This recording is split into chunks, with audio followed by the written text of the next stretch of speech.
Electronics తయారు చేసే పరిశ్రమలు, కడప జిల్లాకి స్పోర్ట్స్, అలా స్పష్టమైన హామీలు గతంలో ఇచ్చాం. హామీలు కూడా నిలబెట్టుకున్నాం. కొన్ని చేయలేకపోయాం, టైం సరిపోలేక. ఈసారి ఇచ్చిన ప్రతి హామీ నిలబెట్టుకునే బాధ్యత మేము తీసుకుంటాం.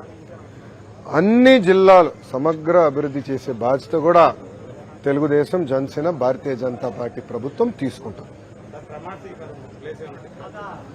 టూ ఎర్లీ అన్నాయన్ని. ఎందుకంటే చంద్రబాబు నాయుడు గారు మేము ఇప్పుడు వాళ్ళలాగా డేట్లు ముహూర్తాలు మేము ఫిక్స్ చేసుకోమండి. ప్రజలు తీర్పు వచ్చిన తర్వాత చేయాల్సిన పనులు ఉంటాయండి. ప్రజలు తీర్పు రాకుండా ముందర మేమే ప్రమాణ స్వీకారం ఎక్కడ చేస్తాం, పలానా టైం చేస్తాం ఏనాడు మేము అనలేదు, అన్నాం. ఈరోజు తీర్పుని మేము అద్భుతమైన తీర్పు ఇచ్చారు. ఆ తీర్పుని మేము స్వాగతిస్తున్నాం, గౌరవిస్తాం. అది ఇద్దరు ఇప్పుడు పవన్ కళ్యాణ్ గారు, బాబు గారు కూడా కలవబోతున్నారు. కూర్చుని అన్ని విషయాలు మాట్లాడుకున్నారు. అది ఎప్పుడు ఏంటనేది నాయకులందరూ నిర్ణయిస్తారు. రేపు మళ్ళీ ఎన్డీఏ కూడా మీటింగ్ ఉంది. సో అన్ని జరగాలి, ఎంత డిసైడ్ చేస్తాం.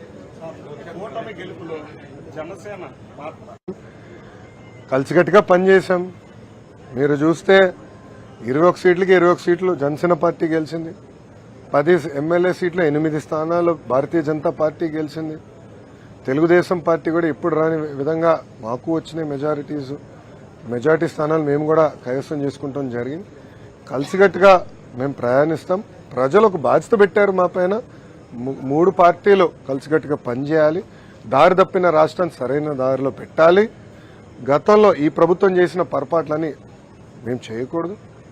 ఇసుక విధానంలో కానివ్వండి, మద్యం విధానంలో కానివ్వండి, రెవెన్యూ విధానంలో కానివ్వండి, అన్నీ పకడ్బందీగా మేము సంస్కరణలు తీసుకురావాలి. ప్రజలు ఏ ఆశయాలతో అయితే మమ్మల్ని గెలిపించారో అది నిలబెట్టుకోవాల్సిన బాధ్యత మా పైన. భారతదేశంలో 100కి 100% కొట్టామంటే జనసేన.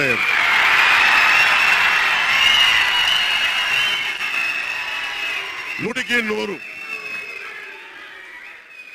ఇది ఎందుకు ఈ విజయం జనసేన లేదంటే జన సైనికులు, వీర మహిళలు, జనసేన నాయకులది కాదు, కేవలం వారిదే కాదు, 5 కోట్ల మంది ప్రజల ఆకాంక్షదే.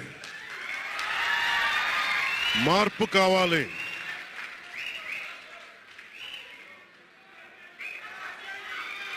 మార్పు కావాలి.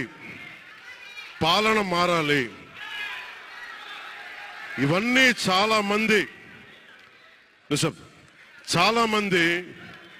కోట్లాది మంది ప్రజల ఆకాంక్ష. ఈరోజు ప్రజల తీర్పు. బాబు మీరిద్దరు కూర్చోవాలమ్మా, దయచేసి. నువ్వు పక్కకు వచ్చామ్మా, నువ్వు పక్కకు రా. నువ్వు కొంచెం ముందుకన్నారా, మీరు కొంచెం ముందుకు రండి అమ్మా, మీ ఒక అడుగులు ముందుకు రండి. మీరు కూర్చొని ఇబ్బంది పడతాను, దయచేసి కూర్చో. దయచేసి కూర్చోవాలయ్యా, మీరు కూర్చోవాలి. మీరు మొత్తం సభ ఆపేస్తున్నారు. మీరు సాగర్ పక్కర.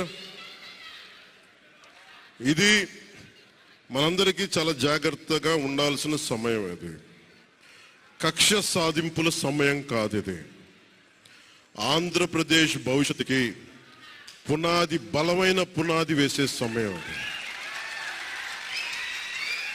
అన్నం పెట్టే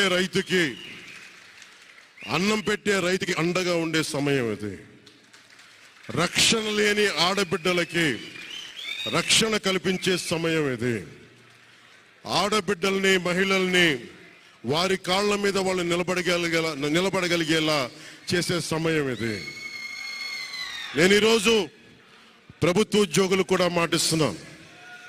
కంట్రిబ్యూటరీ పెన్షన్ స్కీమ్ నేను చెప్పాను, నేను బాధ్యత తీసుకున్నాను. జూయిష్ కంటే ఎక్కువ ఆదాయం, తలసరి ఆదాయం సంపాదించే పరిస్థితికి వచ్చారు.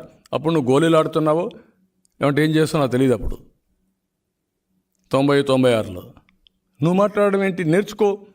తెలియకపోతే నేర్చుకోండి. ఎవడి కోసం? రాష్ట్రం కోసం. అధికారం వచ్చింది, నేను మోసం చేశాను కాబట్టి మా బాబాయిని చంపాను, లేకపోతే కోడికత్తి డ్రామా వేశాను, నేను గెలిచిపోయాను, ఇంకా ఇదే చేస్తాను, నేను నిద్ర లేస్తే తప్పులు చెప్తాను, అబద్ధాలు మాట్లాడతాను, రాష్ట్రం నాశనం చేస్తాను, ఇంకా నాశనం చేస్తాను, ఎవడొస్తారో చూస్తాను, వస్తే వాళ్ళ మీద పడిపోతాను, ఎవరన్నా రాస్తే వాళ్ళ ఇండస్ట్రీ పైన పడిపోతాను, వాళ్ళ వ్యాపారాల పైన పడిపోతాను, ఎవడన్నా విమర్శిస్తే వాళ్ళ మీద కేసులు పెట్టేస్తాను. ఒక అమ్మాయి చెప్పింది మొన్న, సార్ నాకు 500 రూపాయలు ఇస్తారు, నిత్యావసర వస్తువుల ధరలు పెరిగిపోయినాయి, ఖర్చులు పెరిగిపోయినాయి, కరెంటు ఛార్జీ 700 రూపాయలు 800 రూపాయలు వస్తాం నెలకు. ఏ విధంగా నేను కుటుంబాన్ని గడపాలి? అదే అమరావతి వచ్చుంటే మా ఏరియాలో కూడా కూలీ రేట్లు పెరిగేటివి. లేకపోతే నేను అమరావతి పోయి పని చేసుకుంటే నా కూలీ రేటు డబుల్ అయ్యేది. అది కామన్ సెన్స్. చదువు లేని ఒక మహిళ, ఆవిడకుండే ప్రపంచ జ్ఞానం, ఆవిడకుండే ఆలోచన విధానం ఈ ముఖ్యమంత్రికి లేదు, ఈ పేటీఎం బ్యాచ్కి లేదు. మాట్లాడితే ఇప్పుడు మనం మాట్లాడడం, సాయంత్రం రెడీగా ఉంటారు 15 మంది, ఇదే పని. పేపర్ రెడీగా ఉంది, వరుసగా వేసుకుంటూ వస్తారు, టీవీలో వేసుకుంటూ వస్తారు. బుద్ధి ఉందా మీకు? నేను అడిగిన దానికి సమాధానం చెప్పండి. ఎఫ్డిఐ వచ్చింది ఇంతే కదా, 0.42 అవునా కాదా అని అడుగుతున్నా, దానికి సమాధానం చెప్పు. నువ్వు ఐటీ ఎక్స్పోర్ట్స్ వచ్చిన 0.1 అవునా కాదా సమాధానం చెప్పు.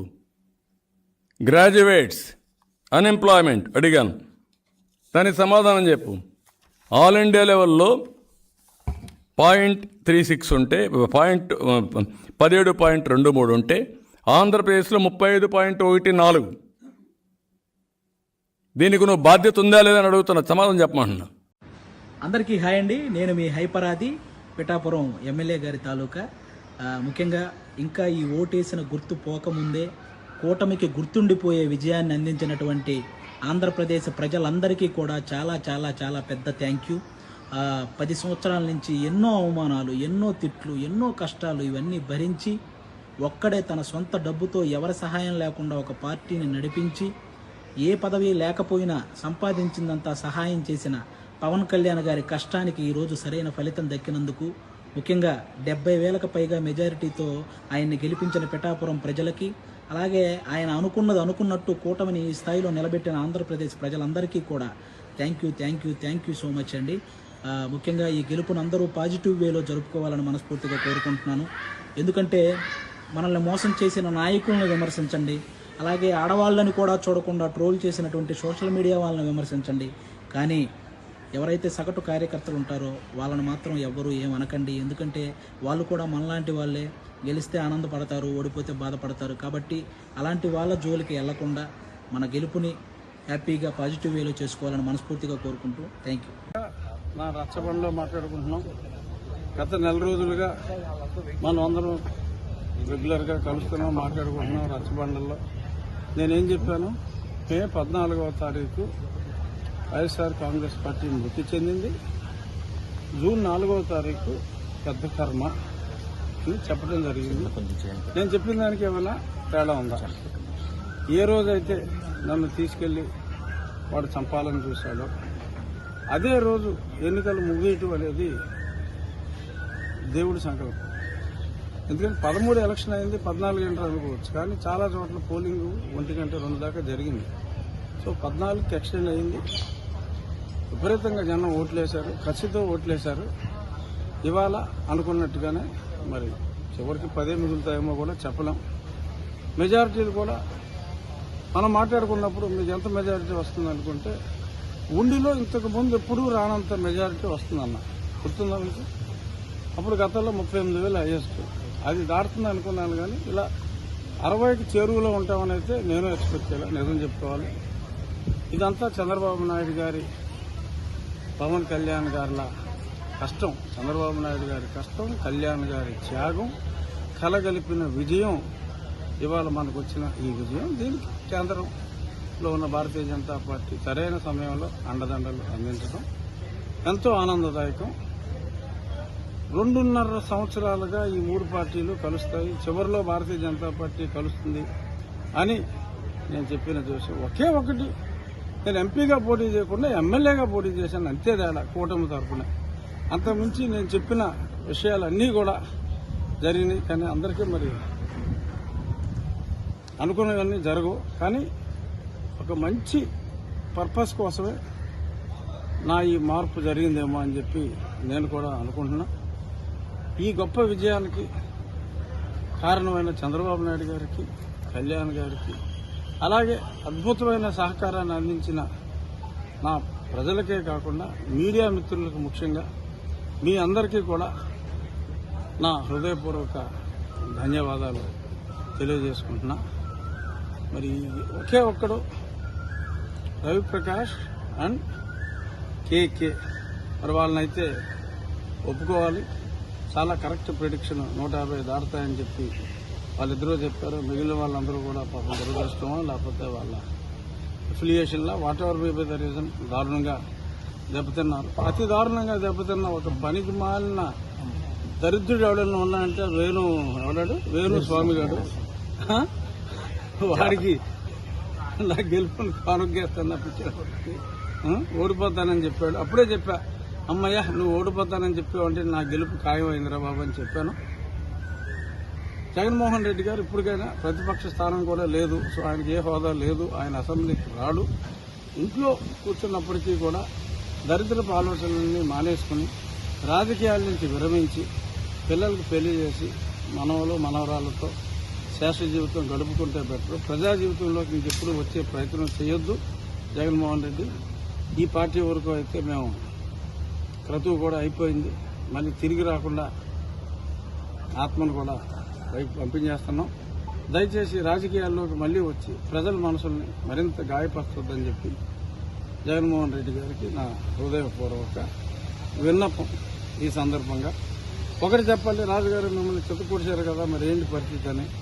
న్యాయపరంగా ఎవరైతే నన్ను దారుణంగా హింసించారో వారు తప్పక శిక్షింపబడుదురు అని ఈ సందర్భంగా నేను నా తరపున నన్ను కొట్టినప్పుడు, నేను చావులు బతుకుల మధ్యలో ఉన్నప్పుడు నాకు ఎంతోమంది నాకు సంపూర్ణ మద్దతు, ముఖ్యంగా మహిళలు ఎంతో సంపూర్ణ మద్దతు నాకు తెలియజేశారు.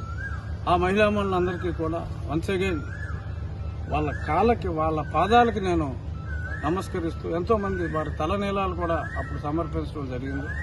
వాళ్ళందరికీ, ముఖ్యంగా మహిళలందరికీ నా పాదాభివందనాలు అందజేస్తూ రాబోయే రోజుల్లో ఏపీ అంటే అమరావతి, పోలవరం అనేది టాప్ ప్రయారిటీ. ఆ రెండు కూడా అత్యంత వేగవంతంగా చంద్రబాబు నాయుడు గారి నాయకత్వంలో మేమందరం సైనికుల్లాగా పనిచేసి అమరావతి, పోలవరానికి కావాల్సిన నిధుల సాధనలో కానీ అన్ని విధాలుగా ఆయన వెంట సైనికుల్లాగా ఉండి రాష్ట్రాన్ని అతి త్వరలో సర్వతోముఖాభివృద్ధి దిశగా ప్రయాణం చేస్తుందన్న పరిపూర్ణ విశ్వాసం ఉంది. ఖచ్చితంగా కేంద్రంలో కూడా మా నాయకుడు, మా చంద్రబాబు నాయుడు గారు చాలా పెద్ద పాత్ర పోషించబోతున్నట్టుగా కూడా మనకి స్పష్టం అయిపోయిందా? డౌట్ ఉంది, అయిపోయింది కదా. సో అతి పెద్ద పాత్ర మా పార్టీ అధ్యక్షులు అక్కడ పోషించబోతున్నారు. మరొకసారి జై చంద్రబాబు నాయుడు గారు, జై పవన్ కళ్యాణ్. పవన్ కళ్యాణ్ గారు మరి రాష్ట్రంలో ఓటు చీలకూడదని చంద్రబాబు నాయుడు గారు, పవన్ కళ్యాణ్ గారి యొక్క ప్రయాణంలో రాష్ట్ర ప్రజలందరూ కూడా ఓటు చీలకూడదని ఒక ఆలోచనతో ఈరోజు కూటమిని భారీ మెజార్టీ సుమారు 130 సీట్లు పైచీలకు ఇప్పటి వరకు 6వ రౌండ్ 7వ రౌండ్ నడుస్తుంది. ముందుకు పరిగెట్టుకుంటా పోతా ఉంది కూటమి. జగన్మోహన్ రెడ్డి లండన్ నుంచి ఎందుకు వచ్చానా అని చెప్పి ఆయన ఆలోచించుకుంటా ఉన్నాడు. నేను ఒకటే తెలియజేస్తున్నా, పిఠాపురం నియోజకవర్గ ఎమ్మెల్యే అభ్యర్థి పవన్ కళ్యాణ్ గారిని, జనసేన పార్టీ అధ్యక్షుడిని భారీ మెజార్టీ అంటే 5 రౌండ్లు అయినాయి. 6వ రౌండ్ సర్టిఫై చేస్తున్నారు. 24,930 ఓట్లు మెజార్టీ. అది గబ్బర్ సింగ్ అంటే ఆ విధంగా ఎలక్షన్ అయింది. ఇది 70-80కు పోయినా ఆశ్చర్యపోక్కర్లేదు. ఎక్కడ పోతుందో తెలియట్లేదు, భయోమని పోతా ఉంది. ఎక్కడికెక్కడ ఏ రౌండ్ చూసినా 2,000, 3,000, 4,000, 5,000 ఆ విధంగా పరిగెడతా ఉంది. ఇంకా సొంత గ్రామాలు ఉన్నాయి, ఇంకా ఎక్కువ మెజార్టీ వస్తుంది. అసలు పవన్ కళ్యాణ్ దెబ్బ ఏంటో పిఠాపురాన్ని జగన్మోహన్ రెడ్డి చెంప చెల్లుమనిలా చూపించాం. మద్యం పోసాడు, ఓటికి 3,000 నుంచి 5,000 ఇచ్చాడు. మరి వచ్చి ఇక్కడ అభ్యర్థి చేత గ్లిజరిని పెట్టి ఏడిపించి చుట్టూ తిప్పాడు. ఈయన నవ్వుకుంటా ఎన్ని కుయ్యెక్తులు వేసినా, ఎన్ని కుట్రలు చేసినా కూటమి అభ్యర్థి పవన్ కళ్యాణ్ గారిని ఈరోజు భారీ మెజార్టీతో మేము పిఠాపురంలో Telugu Desam party, Janasena party, BJP party మరి గెలిపించి ఇవాళ అత్తారింటికి పంపిస్తున్నాం. ఆయన సినిమా స్టైల్లో చెప్తున్నా, అత్తారింటికి దారేదంటే అమరావతి అసెంబ్లీ ఆల్రెడీ బయలుదేరుతూనే ఉన్నాడు. టచ్ చెయ్యి చూడాలన్నాడు జగన్మోహన్ రెడ్డి. రా దమ్ముంటే నీవు పులివెందుల్లోనే నువ్వు 4,000తో ఉన్నావు, 5,000తోటో. అంచేత ఎట్టి పరిస్థితుల్లోనూ కూడా మరి జనసేన పార్టీ అధ్యక్షులు పవన్ కళ్యాణ్ గారు పిఠాపురంలో 70-80 వేలు పైచీలకు 1,00,000 వరకు మెజార్టీతో వస్తారని, మరి ఈరోజు ఏదైతే కూటమి ఉందో అధికారంలో ఉంటుందని, సుమారు 160-170 సీట్లు వస్తాయని, జగన్మోహన్ రెడ్డికి తెలుగుదేశం కండ వేయడానికి సిద్ధంగా ఉన్నాం, పార్టీలోకి వస్తాయని చెప్పి తెలియజేస్తున్నాం.